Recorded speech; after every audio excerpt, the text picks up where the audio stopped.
дар мавҷ барномаи иттилооти хабар.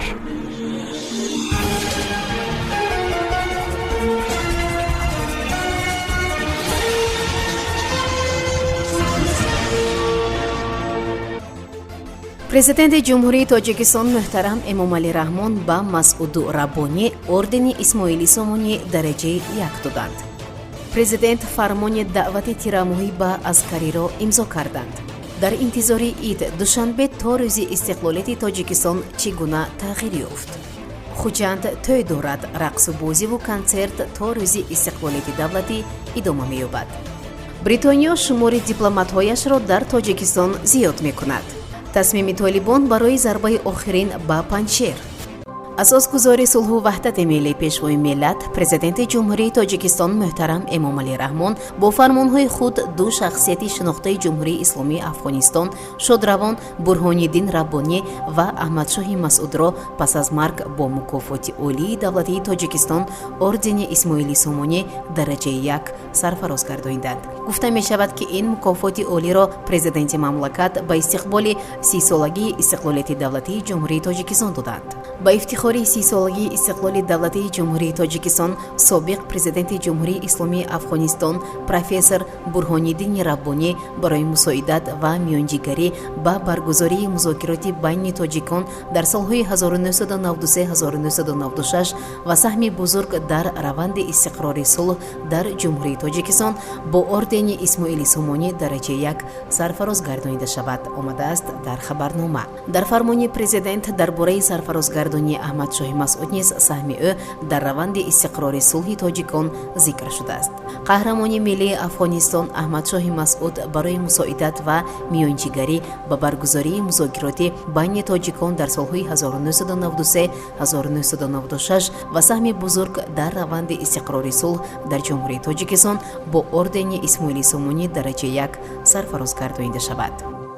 моҳҳои октябр-ноябри соли 2021 шаҳрвандони ҷинси марди то рӯзи даъват ба синни 18 расида, инчунин мардони синну соли калонтар, ки ҳуқуқи ба таъхир андохтани муҳлати даъват ё озод будан аз хизмати ҳарбиро надоранд, барои адо намудани хизмати ҳарбӣ даъват мешаванд. тибқи фармони президенти мамлакат, хизматчиёни ҳарбие, ки муҳлати муқаррар гардидаи хизмати ҳарбиро адо намуданд, моҳҳои октябр-ноябри соли ҷорӣ аз сафи қувваҳои мусаллаҳи ҷумҳурии Тоҷикистон ба эҳтиёт рухсат дода мешаванд.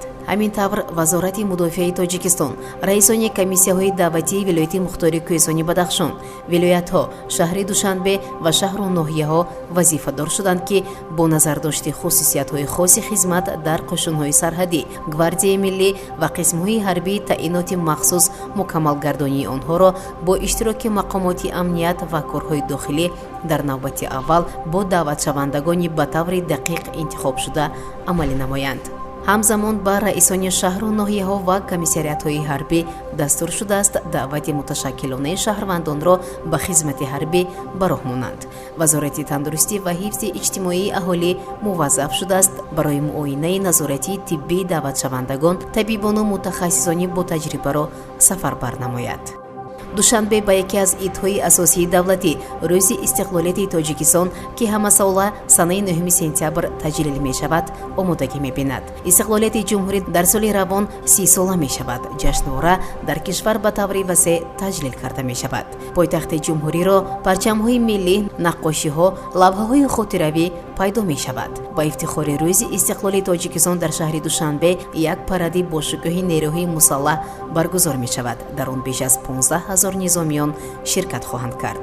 пас аз парад дар майдони дӯстии маркази шаҳр раҳпаймои 50 000 сокини Душанбе ташкил карда мешавад. ҳамчунин ба ифтихори ҷашн ҳунармандони саршинос ва ситораҳои эстрадаи тоҷик барои тамошобинон ҳунарнамоӣ хоҳанд кард. ҷашнвораҳо дар кишвар чанд рӯз идома хоҳад кард.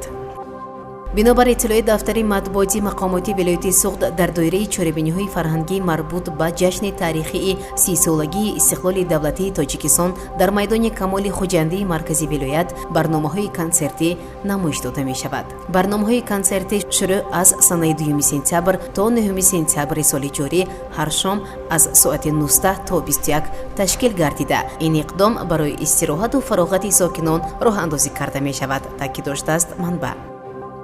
вазорати корҳои хориҷии бритониё хабар додааст ки шумори кормандони сафорати ин кишвар дар тоҷикистон афзоиш хоҳад ёфт. вазорат қайд кардааст ки гурӯҳҳои кории дипломатҳои бритониёӣ ба покистон, ӯзбекистон ва тоҷикистон фиристода мешаванд. сабаби зиёд намудани шумори дипломатҳо дар сафоратхона вазъи ногувор дар афғонистон аст. гуфта мешавад ки сафоратхонаҳо дар тоҷикистон, ӯзбекистон ва покистон бо берун овардани шаҳрвандони бритониё ва сокинони афғонистон ки бо нато ҳамкорӣ мекарданд машғул хоҳад шуд. бояд гуфт ки вазъ дар Кобул пас аз гузаштани қудрат ба толибон шиддат гирифт. даҳҳо ҳазор шаҳрванди афғонистон барои тарк кардани кишвар ба фурудгоҳи пойтахт рафтанд. баъзе афғонҳо тавонистанд аз дасти толибон фирор кунанд, аммо на ҳама. созмони милали муттаҳид аз ҷараёни зиёди паноҳандагон дар Эрон ва Покистон хабар медиҳад. тарафдорони ҷунбиши радикалии толибон эълон карданд ки тасмим доранд ба панҷшер зарбаи охирин бизананд. иттилоъ додааст шабакаи хабарии Толу Ньюз. ҷангҷӯёни толиб қайд карданд ки барои шикасти панҷшер аз беҳтарин нерӯ ва техникаи ҳарбӣ истифода хоҳанд кард. сухангӯи ҷабҳаи муқовимат Фаҳими Даштӣ дар муколима бо Спутник Тоҷикистон гуфта буд ки толибон аз ду ҷониб ба ин вилоят ҳамла карданд, аммо талошҳои онҳо барои ишғоли минтақа натиҷа надоданд. ба гуфтаи ӯ дар ҷараёни набардҳои шадид нерӯҳои муқовимат 350 толибро нобуд карданд. дар ҳамин ҳол намояндагони толибон иддао доранд ки онҳо дар минтақаи панҷшер пешравӣ карданд. ба гуфтаи онҳо ҷангҷӯёни толибон 11 гузаргоҳи назоратиро таҳти назорат гирифтанд ва дасти кам 34 нафар аз сарбозони муқовимат кушта шуданд. шунавандагони гиромӣ, инҷо мерасем ба фарҷоми барнома. қабл аз анҷоми барнома шуморо бо вазъи обу ҳаво ва қурби расмии асъор шинос мекунам. мувофиқи иттилои обу ҳаво санҷон, имрӯз ҳаво дар шаҳри Душанбе офтобӣ буда ҳарорати ҳаво аз 17 то 35 дараҷа гарм мешавад. дар шаҳри Хуҷанд ҳавои офтобӣ буда ҳарорати ҳаво аз 17 то 33 дараҷа гарм мешавад. дар шаҳри панчакент низ ҳавои офтобӣ буда ҳарорати ҳаво аз 17 то 36 дараҷа гарм мешавад. бонки миллии Тоҷикистон қурби расмии асъор нисбат ба сомониро барои имрӯз санаи 3 сентябри соли равон чунин муайян кардааст. $1 амрикоӣ баробар аст ба 11 сомонию 32 дирам. 1 евро бошад баробар аст ба 13 сомонию 42 дирам. 100 рубли русӣ баробар аст ба 15 сомонию 46 дирам. ин буд барномаи иттилоотии хабар. то барномаи дигар тантияту хонобод бошед. хайр. барномаи иттилоотии хабар аз рӯйдодҳои Тоҷикистон, минтақа ва ҷаҳон огоҳ бош.